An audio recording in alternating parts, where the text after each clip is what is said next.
ಕಾಂಗ್ರೆಸ್ ಹಿರಿಯ ಶಾಸಕ ಮಾಜಿ ಸಚಿವ ಶಾಮನೂರು ಶಿವಶಂಕರಪ್ಪ ಅವರ ಅಂತ್ಯಕ್ರಿಯೆ ನೆರವೇರಿದೆ.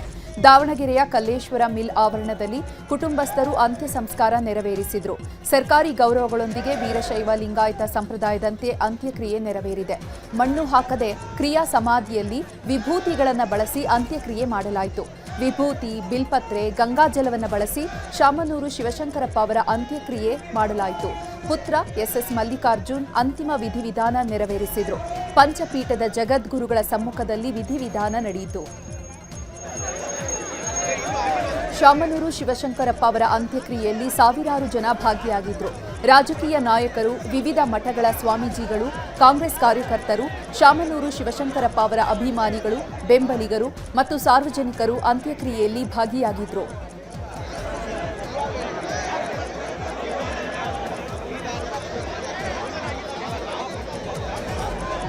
ಇನ್ನು ಶಾಮನೂರು ಶಿವಶಂಕರಪ್ಪ ಅವರ ಕೈಲಾಸ ಶಿವಗಣಾರಾಧನೆಯನ್ನ ಡಿಸೆಂಬರ್ 26ರಂದು ಆಯೋಜಿಸಲಾಗಿದೆ. ಶುಕ್ರವಾರ ಮಧ್ಯಾಹ್ನ 12:30ಕ್ಕೆ ಕಲ್ಲೇಶ್ವರ ರೈಸ್ ಮಿಲ್ ಆವರಣದಲ್ಲಿ ಕೈಲಾಸ ಶಿವಗಣಾರಾಧನೆ ನಡೆಯಲಿದೆ.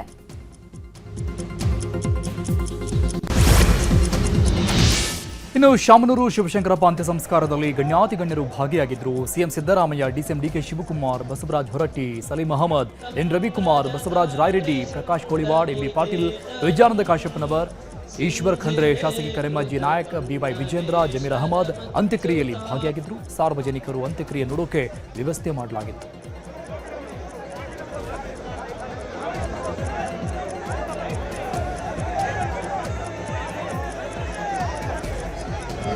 ಲ್ಲಿ 1972ರಿಂದ ಇದ್ದೇವೆ. ಅವರು ಇಲ್ಲಿ ಮುನ್ಸಿಪಲ್ ಪ್ರೆಸಿಡೆಂಟ್ ಆಗಿದ್ದರು. ನಾನು municipal finance enquiry committee chairman ಆಗಿ ಫಸ್ಟ್ ಟೈಮ್ MLA ಆಗಿ ಬಂದಾಗ ಅವ್ರ ಭೇಟಿ ದಾವಣಗೆರೆಯಲ್ಲಿ ಆಗಿತ್ತು. ಅಂದಿನಿಂದ ಇಂದಿನವರೆಗೆ ನಾವು ಜೊತೆಯಲ್ಲಿ ಇದ್ದು ಒಂದು ನನಗಿವತ್ತು ನಮ್ಮ ಒಬ್ಬ ಕುಟುಂಬದ ಸದಸ್ಯ ಕಳ್ಕೊಂಡಂಗಾಗಿದೆ. ಅಷ್ಟೇ ಅಲ್ಲ, ಒಬ್ಬ ಒಳ್ಳೆ ರಾಜಕಾರಣಿ, ಒಳ್ಳೆ ಎಜುಕೇಷನಲಿಸ್ಟು, ಒಳ್ಳೆ ದಾನಿ ಮತ್ತು ಎಲ್ಲರಿಗೆ ಪ್ರೀತಿ ಮಾಡ್ತಕ್ಕಂಥ ವ್ಯಕ್ತಿ. ಯಾವ ಜಾತಿ, ಮತ, ಕುಲ ಭೇದ ಇಲ್ಲದೆ ನಡೆದಂಥ ವ್ಯಕ್ತಿ. ಅದಕ್ಕಾಗಿ ಅವರಿಗೆ ನನ್ನ ತುಂಬ ಹೃದಯದ ಶ್ರದ್ಧಾಂಜಲಿಯನ್ನು ಅರ್ಪಿಸ್ತೀನಿ.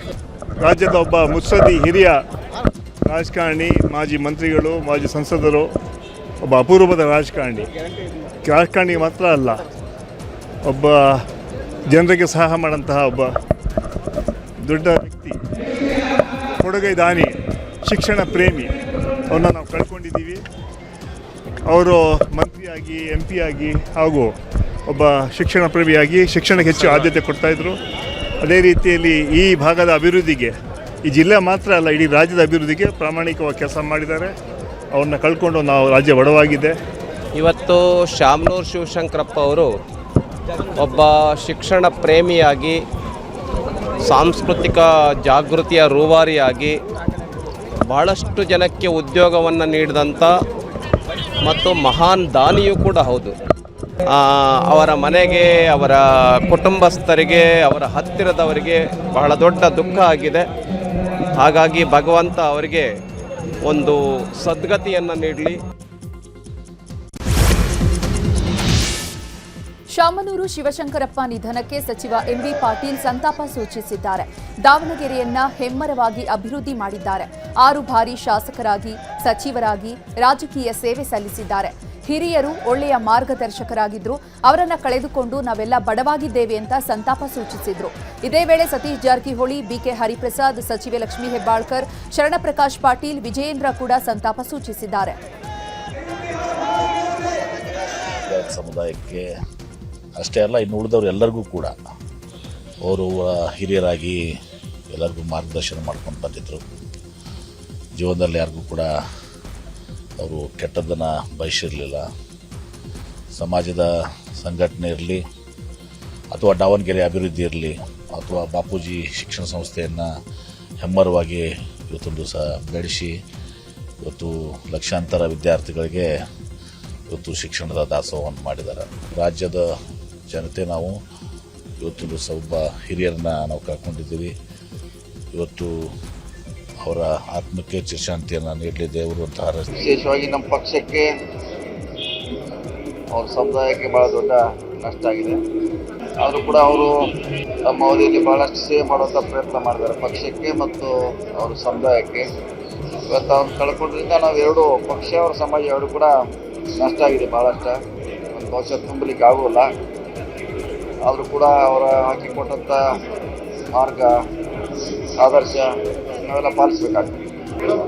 ಸುಮಾರು ವರ್ಷಗಳ ಶಾಮನೂರು ಶಿವಶಂಕರಪ್ಪರವರು ಕಾರ್ಖಾನೆಗಳನ್ನು ಉದ್ಯೋಗಗಳನ್ನು ಸೃಷ್ಟಿ ಮಾಡಿ ಎಲ್ಲರಿಗೂ ಸಹ ಉದ್ಯೋಗ ಕೊಡ್ತಕ್ಕಂಥ ಕೆಲಸವನ್ನು ಸಹ ಮಾಡಿರ್ತಕ್ಕಂಥ ಶಾಮನೂರು ಶಿವಶಂಕರಪ್ಪನವರ ನಿಧನ ಎಲ್ಲರಿಗೂ ಸಹ ದುಃಖವಂತಾಗಿದೆ. ನಾನು ಅವರಿಬ್ಬರೂ ಸಹ KH ರಂಗನಾಥ್ ಅವ್ರ ಜೊತೆ ಇದ್ದವರು. ಶಾಮನೂರು ಶಿವಶಂಕರಪ್ಪನವರು ಏನು ಹಿರಿಯೂರಲ್ಲಿ KH ರಂಗನಾಥರು ಹಿರಿಯ ಸಮಾಜವಾದಿ ನಾಯಕರಿದ್ದರು. ಅವ್ರ ಜೊತೆ ಅವರು ಸಹ ಇದ್ದರು, ನಾವು ಸಹ ಇದ್ವಿ. ಯಾವಾಗಲೂ ಸಹ ನಮಗೆ ಭಾಳಷ್ಟು ಬುದ್ಧಿವಾದಗಳನ್ನು ಸಹ ಹೇಳ್ತಾ ಇದ್ದರು. ಕಳೆದ 7.5 ವರ್ಷದಿಂದ ನೋಡ್ತಾ ಇದ್ದೀನಿ. ಸದನದಲ್ಲಿ ಬರ್ತಾ ಇದ್ರು ಮುಂಚೆ, ಈಗ 1 ವರ್ಷ ಆಯ್ತು ಬರ್ತಾ ಇರಲಿಲ್ಲ. ಯಾರ ಮೇಲೂ ಕೂಡ ಕೋಪ ಮಾಡ್ತಾ ಇರಲಿಲ್ಲ. ಬಹಳಷ್ಟು ಶಾಂತ ಸ್ವಭಾವದವರು, ಹಾಗಾಡ್ಕೊಂಡು ಎಲ್ಲರ ಜೊತೆ ಮಾತಾಡ್ಕೊಂಡಿರ್ತಾ ಇದ್ರು. ಅದರಿಂದ ನಮ್ಮ ಪಕ್ಷ ಕೂಡ ಇವತ್ತು ಬಡವಾಗಿದೆ. ಅವರು ಅಜಾತ ಶತ್ರು ಆಗಿದ್ದರು. ಯಾವತ್ತೂ ಕೂಡ ಯಾವುದೇ ಪಕ್ಷಾತೀತವಾಗಿ ಒಬ್ಬ ಉತ್ತಮ ನಾಯಕರಾಗಿದ್ದರು. ಭಗವಂತ ಅವರ ಆತ್ಮಕ್ಕೆ ಚಿರಶಾಂತಿಯನ್ನು ಕೊಡಲಿ ಅಂತ ಹೇಳಿ. ಶಾಮನೂರು ಶಿವಶಂಕರಪ್ಪನವರು ಒಬ್ಬ ಹಿರಿಯ ಮುತ್ಸದ್ದಿ ರಾಜಕಾರಣಿ ಮತ್ತು ಶಿಕ್ಷಣ ಸಂಸ್ಥೆಗಳನ್ನು ಕಟ್ಟಿ ಸಮಾಜ ಸೇವೆಯನ್ನು ಮಾಡಿದವರು ಮತ್ತು ಎಲ್ಲರೂ ಕೂಡ ವೀರಶೈವ ಮಹಾಸಭೆಯಲ್ಲಿ ರಾಷ್ಟ್ರೀಯ ಅಧ್ಯಕ್ಷರಾಗಿ ನಮ್ಮ ಸಮಾಜಕ್ಕೆ ಒಂದು ದೊಡ್ಡ ಶಕ್ತಿಯಾಗಿರ್ತಕ್ಕಂಥವ್ರನ್ನ ಕಳ್ಕೊಂಡು ನಮ್ಮ ಸಮಾಜ ಅನಾಥ ಪ್ರಜ್ಞೆಯನ್ನು ಅನುಭವಿಸ್ತಾ ಇದೆ. ಜೊತೆಗೆ ಅವರೊಬ್ಬ ಕಾಂಗ್ರೆಸ್ ಪಕ್ಷದ ಒಬ್ಬ ನಿಷ್ಠಾವಂತ ನಾಯಕರು. ಅವರನ್ನು ಕಳೆದುಕೊಂಡು ಇವತ್ತು ಪಕ್ಷಕ್ಕೂ ಕೂಡ ಭಾಳ ನಮಗೆ ಇಷ್ಟ ಆಗಿದೆ ಮತ್ತು ಸಮಾಜಕ್ಕೂ ಕೂಡ ಒಬ್ಬ ಮುತ್ಸದ್ದಿ ರಾಜಕಾರಣಿಯನ್ನು ಕಳ್ಕೊಂಡಿರ್ತಕ್ಕಂಥ ಅನಾಥಪ್ರಜ್ಞೆ. ಹಾಗಾಗಿ ಇವತ್ತು ಅವರನ್ನು ಕಳ್ಕೊಂಡಿದ್ದೀವಿ. ನಮಗೆ ದುಃಖದಲ್ಲಿದ್ದೀವಿ. ಅವರ ಆತ್ಮಕ್ಕೆ ಭಗವಂತ ಶಾಂತಿ ಕೊಟ್ಟು. ರಾಜ್ಯದ ಒಬ್ಬ ಹಿರಿಯ ರಾಜಕಾರಣಿ, ಒಬ್ಬ ಮುತ್ಸದ್ದಿ ರಾಜಕಾರಣಿ, ಅಖಿಲ ಭಾರತೀಯ ವೀರಶೈವ ಲಿಂಗಾಯತ ಮಹಾಸಭಾದ ರಾಷ್ಟ್ರೀಯ ಅಧ್ಯಕ್ಷರು, ಅಜಾತ ಶತ್ರು ಎಂದೇ ಕರೆಯಲ್ಪಡುವ ಹಿರಿಯರಾಗಿರುವಂತಹ ಶಾಮನೂರು ಶಿವಶಂಕರಪ್ಪನವರು ನಮ್ಮಿಂದ ಇವತ್ತು ಅಗಲಿದ್ದಾರೆ. ಅವರ ಈ ಅಗಲಿಕೆ ಈ ನಾಡಿಗೆ ಹಾಗೂ ವಿಶೇಷವಾಗಿ ವೀರಶೈವ ಲಿಂಗಾಯತ ಸಮಾಜಕ್ಕೆ ಒಂದು ತುಂಬಲಾರದಂಥ ಒಂದು ನಷ್ಟ ಆಗಿರುವಂಥದ್ದು. ಶಾಮನೂರು ಶಿವಶಂಕರಪ್ಪನವರು ರಾಜಕೀಯ ಕ್ಷೇತ್ರದ ಜೊತೆಗೆ ಶಿಕ್ಷಣ ಕ್ಷೇತ್ರದಲ್ಲಿ ಯಾವ ರೀತಿ ತಮ್ಮ ಸೇವೆಯನ್ನು ಸಲ್ಲಿಸಿದ್ದಾರೆ, ಮತ್ತು ವೀರಶೈವ ಲಿಂಗಾಯತ ಸಮಾಜವನ್ನು ಗಟ್ಟಿಗೊಳಿಸುವ ನಿಟ್ಟಿನಲ್ಲಿ ಯಾವ ರೀತಿ ಅವರ ಕೊಡುಗೆ ಇದೆ ಅನ್ನುವುದು ಇಡೀ ರಾಜ್ಯದ ಜನತೆ ಗೊತ್ತಿದೆ. ವೀರಶೈವ ಲಿಂಗಾಯತ ಪ್ರತ್ಯೇಕ ಧರ್ಮ ಎಂಬ ಕೂಗು ಬಂದಾಗಲೂ ಸಹ ಪಕ್ಷವನ್ನು ಮರೆತು ಸಮಾಜವನ್ನು ಒಗ್ಗೂಡಿಸುವಂಥ ಕೆಲಸ ಅವರ ನೇತೃತ್ವದಲ್ಲಿ ಆಗಿರುವಂಥದ್ದು.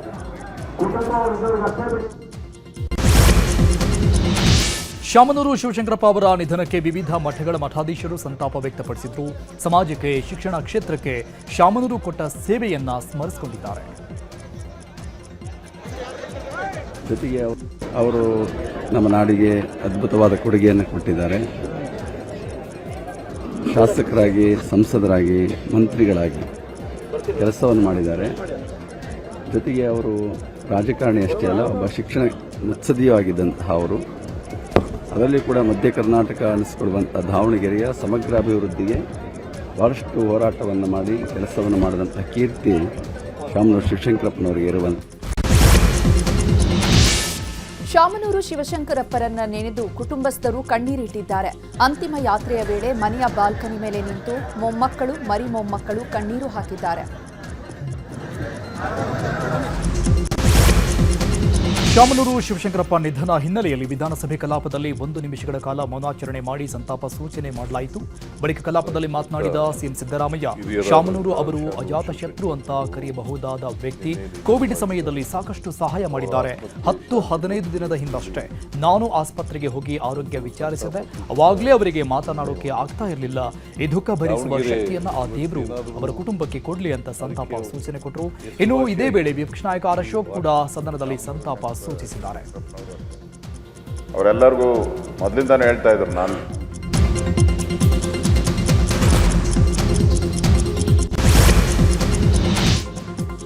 ರಾಜ್ಯದ ಸುದ್ದಿಗಳನ್ನ ನೋಡೋಣ. ಓವರ್ಟೇಕ್ ಮಾಡಲು ಹೋಗಿ ಬಿಎಂಟಿಸಿ ನಿಯಂತ್ರಣ ತಪ್ಪಿ ಕಾಂಪೌಂಡ್ಗೆ ಗುದ್ದಿದೆ. ಬೆಂಗಳೂರಿನ ಸದಾಶಿವನಗರದ ಕಾವೇರಿ ಜಂಕ್ಷನ್ನಲ್ಲಿ ಈ ಘಟನೆ ನಡೆದಿದೆ. ರೈಟ್ ಸೈಡ್ ಹೋಗ್ತಾ ಇದ್ದ ಬಸ್ ದಿಢೀರ್ ಅಂತ ಲೆಫ್ಟ್ಗೆ ಟರ್ನ್ ಮಾಡಿದೆ. ಈ ವೇಳೆ ಇನ್ನೊಂದು ಬಿಎಂಟಿಸಿ ಚಾಲಕನ ಸಮಯ ಪ್ರಜ್ಞೆಯಿಂದ ಅನಾಹುತ ತಪ್ಪಿದ್ದು ಬಿಎಂಟಿಸಿ ಬಸ್ಗಳ ನಡುವೆ ನಡೆದಂತಹ ಅಪಘಾತ ತಪ್ಪಿದೆ. ಚಾಲಕನ ಬೇಜವಾಬ್ದಾರಿ ಚಾಲನೆಯ ದೃಶ್ಯ ಸಿಸಿಟಿವಿಯಲ್ಲಿ ಸೆರೆಯಾಗಿದೆ.